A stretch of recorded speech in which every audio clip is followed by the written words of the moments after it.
Some people think that it's enough to get a native English speaker to edit their work. Do you agree? Well, you got to be careful with native speakers, ones that are like English majors or graduate students or recently graduated students. Some don't have enough publishing experience, especially in the sciences and in medicine. What these native English-speaking editors give you is what I call grammatically correct nonsense. How can you say nonsense? Isn't that a little bit too harsh? Yeah, it probably sounds a little harsh, and yeah, it is. But here's how it goes. Many authors don't have the confidence in their English, and they think that the original paper has very good English, and so they're afraid to change it. So they copy and paste one sentence from one paper, which has one kind of logic, and then they copy another sentence from another paper, which may have a different kind of logic, and then they copy another sentence from another paper, and oops, still another logic. When you put that all together, what do you get? What I call grammatically correct nonsense. That's what you get. So the everyday native English speaker doesn't understand this and does not ask.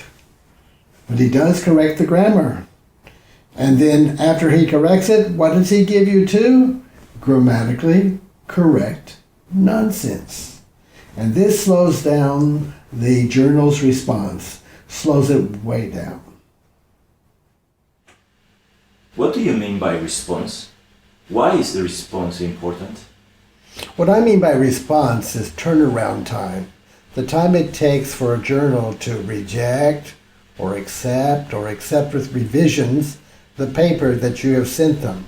The sooner they respond, the sooner you're published.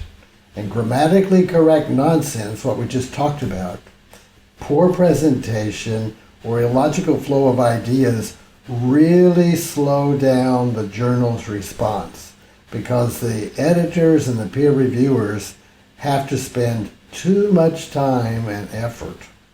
Too much time and effort doing what?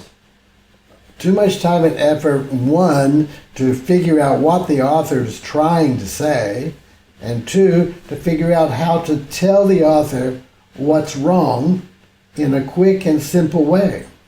If it were only grammar, they could explain it very easily, but it takes them too much time to explain presentation or too much time for logic and style, especially when they're trying to explain it to a non-native English speaker. Like most successful researchers and scholars, the peer reviewers are really busy and they don't have much time. And so what do? What? They postpone and postpone and postpone until they have time or until they feel like doing it. Meanwhile, the authors are waiting and waiting and waiting, not knowing what in the world is taking the journal so long. Oh, that must be a torture, so painful. Torture for sure for everyone. Also, many peer reviewers don't know how to explain the problem to the writers. So they just say improve the English or improve the language. And then the poor non-native English speakers think it's got to be something wrong with the grammar. And so they correct the grammar errors, but not the real problem. Then the revising process takes even longer. Oh, a lot of things can happen in that time. Yeah, sometimes things can change in the field too, and the paper becomes outdated. I remember when I was writing an introduction to show people how to write an introduction, I wrote an introduction for artificial sweeteners, and I chose one artificial sweetener that had been proven to be safe. Fast forward 3 months, when I'm about ready to give the presentation, a news article came out that this artificial sweetener was unhealthy, like all the other ones. So if that had been a real paper, I would not have been able to do it. A paper had already come out disproving its effectiveness. And that's where time could kill you. James, can you tell us what journals really want? What they want are flawless methods. That means very good scientific methods. Important findings. Presented the way they're usually presented, nothing creative, and expressed, as Einstein said, as simply as possible, but not simpler. So what do? You cut some more until it hurts. One famous writer, William Faulkner, he said, in writing, you must kill your darlings. What are darlings? Darlings are the things you love, that you've written before but are not really important to the manuscript. A good editor is usually much better at killing those darlings than the author. I imagine in all these years working, you have accumulated a big amount of data on what the journals are looking for. Have you done anything with all this information? Yes, I sure have. I've made records of a lot of things I learned editing papers over the last 30 years, and I've used these records to write conference papers.